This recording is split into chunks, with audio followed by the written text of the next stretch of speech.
Welcome to the Pet Business Hiring Podcast.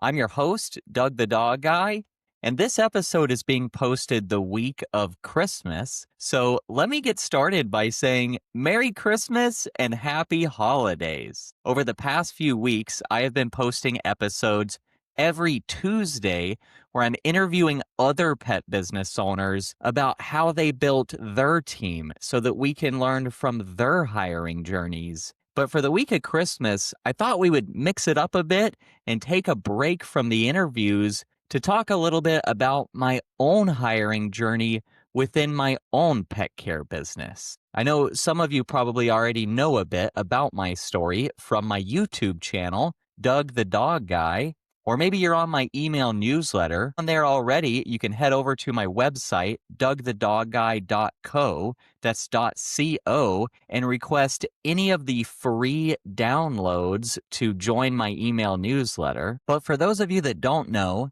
I'm the owner and founder of Bad to the Bone Pet Care. We are a multi-award-winning team of dog walkers, pet sitters, and pet transporters covering the majority of Northeast Florida. And we dip into some of Central Florida as well.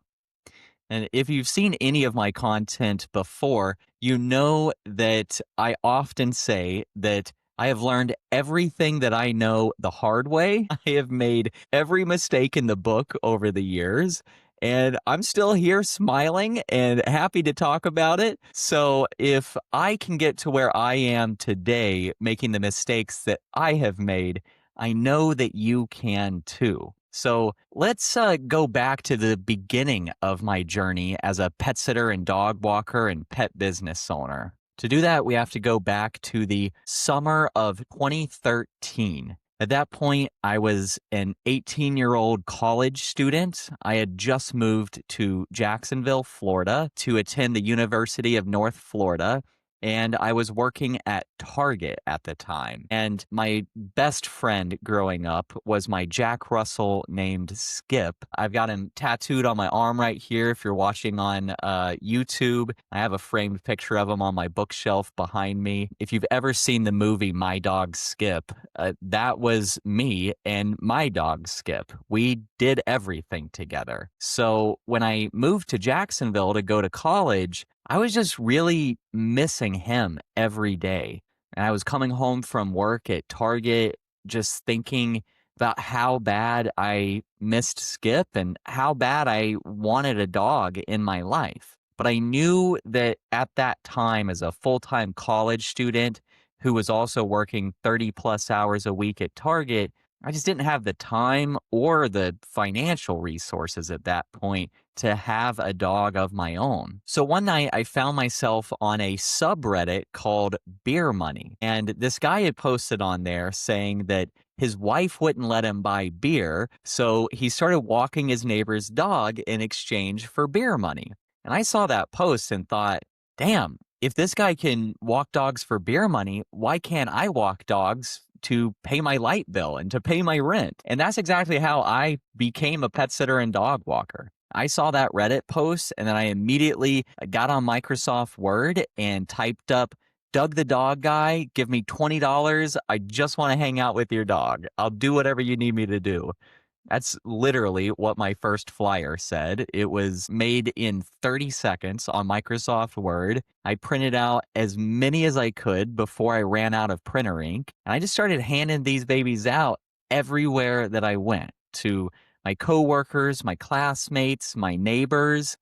And within just a few weeks, I had a few clients and I fell in love with it immediately. I mean, just the idea of getting paid to care for animals when all I wanted to do was be around animals, just to soothe my soul. It was incredible. And still to this day, 12 years later, it's still incredible. I never had a plan of starting a business, though. And honestly, at that point, I had never heard of being a professional pet sitter and dog walker. This is 2013, so this was before Rover and Wag and these big box platforms that we see everywhere today. I really thought I was the first person ever to get paid to pet sit. I thought I was doing something totally revolutionary. And I was just loving every second of it. But because I had no plan and did no research, I was not a licensed business. I did not have liability insurance. I really didn't know anything about anything. I was learning as I went, one client at a time. I honestly just got really lucky in the beginning. And talking about being lucky, one of my very first pet sitting clients owned a local construction company. And he asked me one day, Doug, are you an LLC? Do you have insurance? And I had no idea what he was talking about. I had not even heard the phrase LLC before, and I did not know that you could or should get liability insurance as a pet sitter and dog walker. But I immediately got on my laptop and started doing research. And by the end of that night, I had registered for my first LLC called Doug the Dog Guy. And I very quickly got liability insurance afterwards. And then fast forward a few months, I was actually able to quit my job at Target and go full time as a pet sitter and dog walker by about month 10 of me printing out those very first flyers. And again, at this point, it was all word of mouth and these flyers that I made on Microsoft Word. I didn't have a website. I didn't have social media. And just a couple of months after I went full time as a pet sitter and dog walker, my roster was full. And I started having to turn down requests from my existing clients. And I was having to turn down potential new clients. And it was at this point that one of my clients actually came to me and said, Doug, when you're not available, I would really like to know that I can use someone that will still do it the way that you do it. I don't want to have to go out there and find a whole new pet sitter that might do it in a different way that's not as good as what you're doing. Have you ever considered hiring? And I remember laughing when he asked me this and just thinking, dude, I'm 18 years old, a pet sitter. I have no idea what I'm doing. I'm not trying to start a business here. I'm just trying to pay my rent and hang out with animals. But he came to me again and asked me if I would consider hiring again about a month after that. When he asked the second time, that's when I really took a step back and thought, wow, maybe there's something here. Maybe I should look into, legitimizing what I'm doing a little bit more. And maybe it is possible for me to hire. And about this same time, I had a friend from school who was looking to make some extra money. So I went to her and I said, hey, I really need help with some of my pet sitting clients when I'm booked up or when I'm in class. This client has asked me twice now if I would consider hiring. Would you be interested in helping me? And she agreed immediately. And it was truly a handshake, cash in hand type of deal. We had no written agreement. I did no research. I had not even heard the words independent contractor before. So I definitely did not understand the differences between contractors and W-2 employees. And things honestly started going sideways very quickly. The very first client that I sent her to, I remember the client calling me and saying, I saw a post on Facebook for Doug the Dog Guy. That's who I contacted, and that's who I want. I don't know who this person is that you just sent to my house to meet me and meet my dog. And I immediately that night changed the name of the business from Doug the Dog Guy to Bad to the Bone Pet Care because I thought that was the problem. I thought if people are seeing my name, they're going to always want me. So if I just change the name of the business to something generic, then I can send anyone and it'll be fine. Come to find out, there's a little bit more that goes into it than that. But we trucked along for a few months and we built up a really great client base and we had a pretty good relationship going. And then she decided that she did not want me to be getting a percentage of the visits that she was doing anymore. So she went to every client that she had serviced previously and said, "Hey, I'm going to go start my own thing. Go book me there." And they did. She was able to just walk away with about half of our client base overnight. And I went to an attorney and explained what had happened to see if there was anything that I could do. And the attorney basically told me that I was SOL because, again, we had nothing in writing at all. And there wasn't even a paper trail of the payments being made to her because even those were in cash. So there was just really nothing that I could do at this point. And it was very stressful, very traumatizing, not a fun experience. It actually resulted in me having to go pick up a part-time job at U-Haul where I was installing hitches on trucks. And I did that for about 6 months as I rebuilt my pet sitting base before I was able to quit my job at U-Haul and return to being a full-time pet sitter and dog walker. At the time, it was very tumultuous, but looking back on it now, 12 years later, I'm actually really grateful that I had that experience because that turmoil is what really forced me to take a step back and say, what am I doing wrong here? And how can I prevent this from ever happening again? So when it came time for me to bring on my next team member, I had a much more structured approach and I still made plenty of mistakes. Some things still went sideways, but it went much, much better than that first friend that I had helping me in the beginning. I brought on my second team member as an independent contractor with a written agreement and an actual payroll platform in place and et cetera, et cetera. And she was really a godsend for me because she was actually one of my very first pet sitting clients. So she knew exactly what our clients were expecting. So I didn't have to train her or handhold her at all.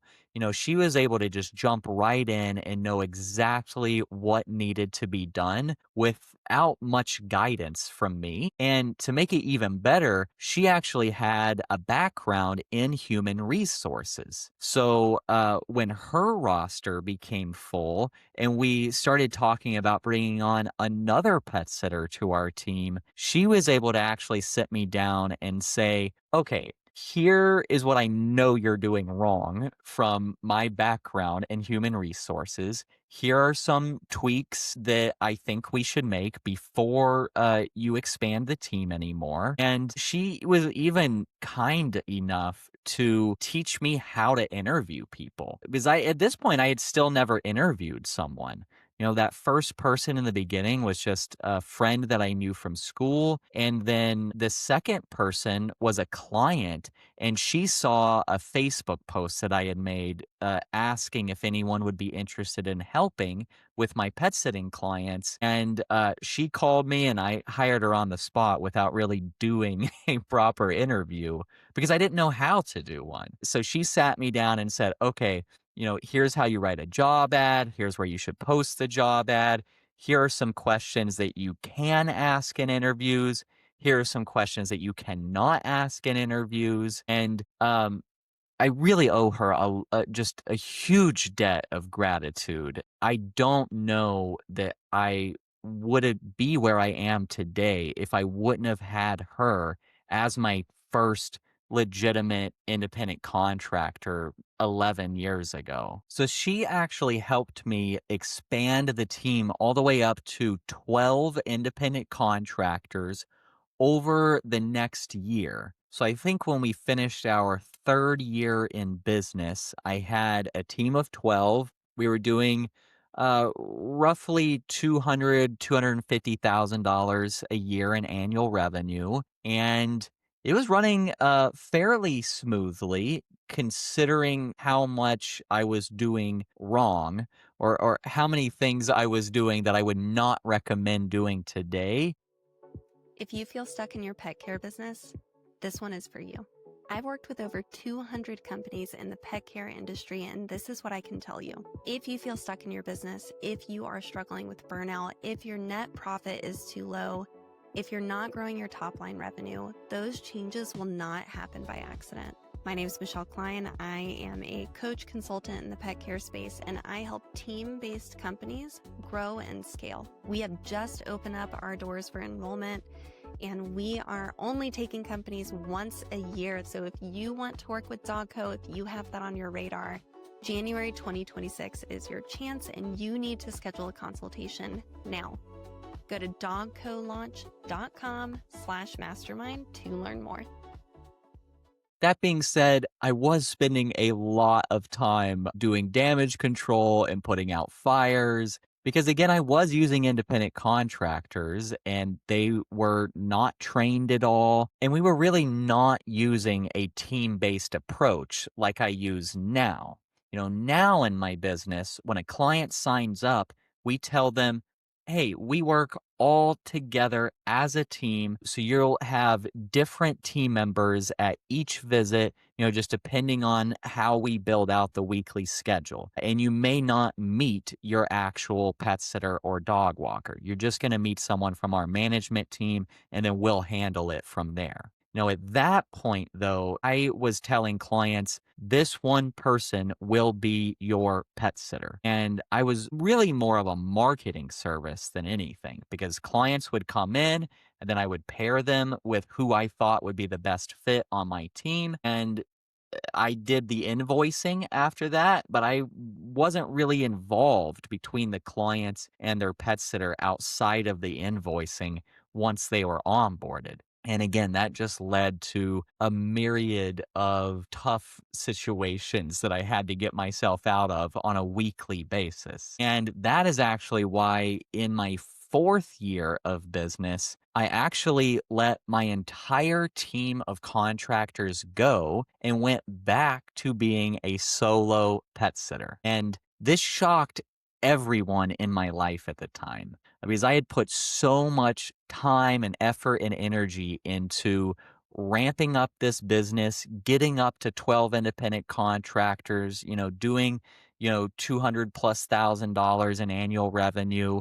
It was pretty much all I talked about to my friends and family and anyone I met. And when I announced that I was letting everyone go and going back to being a solo pet sitter, it just really shocked everyone. But I knew in my gut that I had to do that so that I would have the time to figure out how to create a new structure and new systems to be able to avoid all of these fires that I was constantly having to put out. So my entire fourth year in business, I went back to college.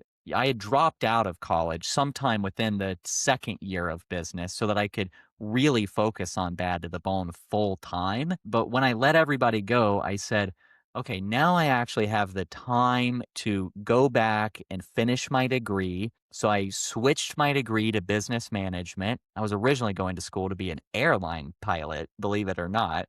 But I switched my degree when I went back to business management and really was able to build a good base for myself education wise on that front. And then while I was finishing my degree and going through these classes, I was building out my short-term and long-term business plan for Bad to the Bone because I knew I wanted to grow a team again. I just knew that I didn't want to do it the way that I was doing it. So when I came into my fifth year in business, I graduated from the University of North Florida and started ramping up my marketing again and started hiring again. And by this point, I kind of had an idea of what I was doing. I had enough experience managing the contractors before and just being a pet sitter and dog walker and business owner in general that I was able to get us up to 33 contractors all working pretty regularly, being pretty significant revenue fairly quickly. And it was at this point that we started winning some local awards. We were chosen as the best pet sitting service in Northeast Florida in 2016, in 2017, and best dog walking company in Northeast Florida in 2018, 2019, and got some other recognition and just different things going on like that, throughout this period of the business. And it was great until we get to 2019. And it was at this point that one of my contractors filed for unemployment. And that pinged my state's Department of Labor to look at the business and say, hey, what's going on here? Because obviously independent contractors do not qualify for unemployment. And I got a call from the Department of Labor saying that they were officially starting the audit process. And they said on this phone call that they already knew that I had misqualified my team and that they should be employees because of one picture on my website of all of us wearing matching branded t-shirts. And this lady from the Department of Labor said, that shows me that you are dictating their dress code, which means that they are not contractors and that they should be employees. So I immediately had to go get an attorney. She got it to a point where I just had to agree to the Department of Labor that I would transition my contractors to full employee status by the end of that calendar year. And this was a really traumatizing time in my life and in my business because I had no idea what I was doing. I mean, I had learned how to manage the contractors and how to lead them, but I just really did not know anything about leading employees and the differences. There was just so much that I did not know across the board. And I knew that it was going to really wipe out a lot of our revenue really quickly because almost all of our revenue was based in overnight care and live-in care. We were doing basically no drop-in visits or dog walking when I had contractors. But when you have employees, you obviously have to pay them for any and all time that they are working, including when they're sleeping, which meant that for me to meet the minimum wage requirements for the overnight care and the live-in care, I had to raise our prices so much that it honestly wiped out over half of our client base overnight. But we did get transitioned by the end of that calendar year, and it's been all uphill from there, honestly. I mean, that was the end of 2019. Honestly, would never go back to contractors. I do not recommend using contractors to anyone ever. Having gone through this audit process and then now knowing how great it can be with full W 2 employees, I wish I could go back in time and just start with employees from the beginning. And that is what I recommend that all of you do. But, it was a huge transition. It took us probably 2 years to get back up to the revenue that we were at before the transition. And I really had to relearn how I was doing marketing to be able to attract families who wanted more dog walking and drop-in visits and other services that are more conducive with an employee model than the contractor model with overnight stays. But we got there eventually, and it's just been an amazing ride since then. We've won a couple more awards. We won Best Pet Sitter in Central Florida in 2023. We were also chosen as Pet Sitter of the Year by Pet Sitters International in 2023. But fast forward to today, I currently have a smaller team than I had when I had contractors, and we're doing more revenue with higher profitability than ever. I currently have 25 employees, 2 of which are full-time. The rest are part-time. I have a full-time operations manager and a full-time assistant manager, and they manage the other 23 team members. And I'm really out of the day-to-day operations at this point. I do a weekly meeting with my admin team, and I meet new employees during their training and onboarding. But other than that, my team handles everything from new client onboarding to the invoicing and scheduling to even hiring, training new team members, and of course, all of the services themselves. My team handles all of that. And that's what allows me to do things like this with this podcast and my positive hiring course and my Doug the Dog Guy YouTube channel. And you probably know, if you've seen my content before, that I offer long distance pet transportation and I travel all over the world offering specialty pet sitting services as well. And all of these opportunities that I have today are all thanks to my team and all of the hard work and dedication that they put in every day. When I think back over the last 12 years, it really does feel like a roller coaster. I've gone through some of the lowest of the lows and I've gone through some of the highest of the highs. And I'm just so grateful to be where I am today and to get to do things like this, talking to you on this podcast. And I'm so immensely grateful for all of the help that I've had along the way. This second team member that I brought on that had the human resources background, who was able to teach me how to hire. And even before that, that client that pushed me to hire when I had not even considered that previously. And all of the help I've had along the way since then, from other colleagues in the industry, team members who had skill sets that I did not have, and business coaches that I've worked with over the years. I could not be here doing what I do today in the way that I do it without all of the support and guidance and help that I've had along the way. And I'm just so grateful. I've truly seen it all as I've grown my team over the years. I've told you a few of the highest highs and lowest lows already, but I have stories for days. I have seen things and dealt with things over the years that would shock you, I'm sure. And I hope to share some of those stories as we move forward with this podcast. My goal with the podcast is for the majority of the episodes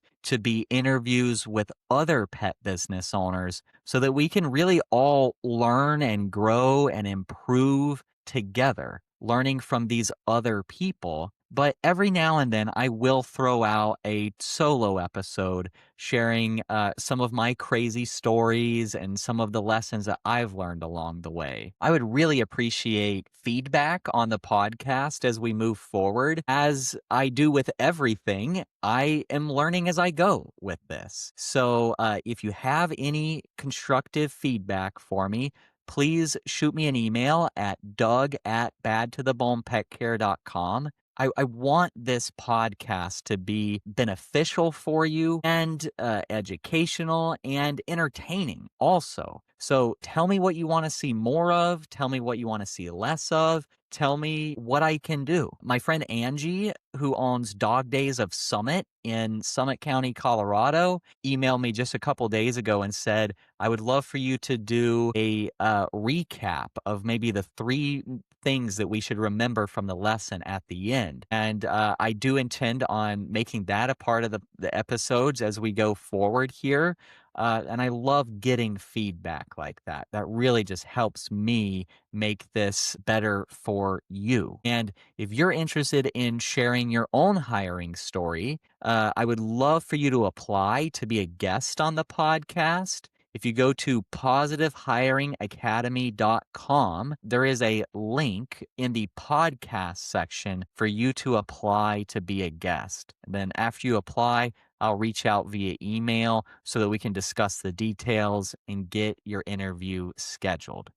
And while you're at it, I would love for you to give the Positive Hiring Academy a follow on Instagram and Facebook. This is positive like a dog paw, PAW, of course. We're pet care industry people here. So head to the Positive Hiring Academy on Facebook and Instagram, and that's where I'll be posting clips from all of the podcast episodes.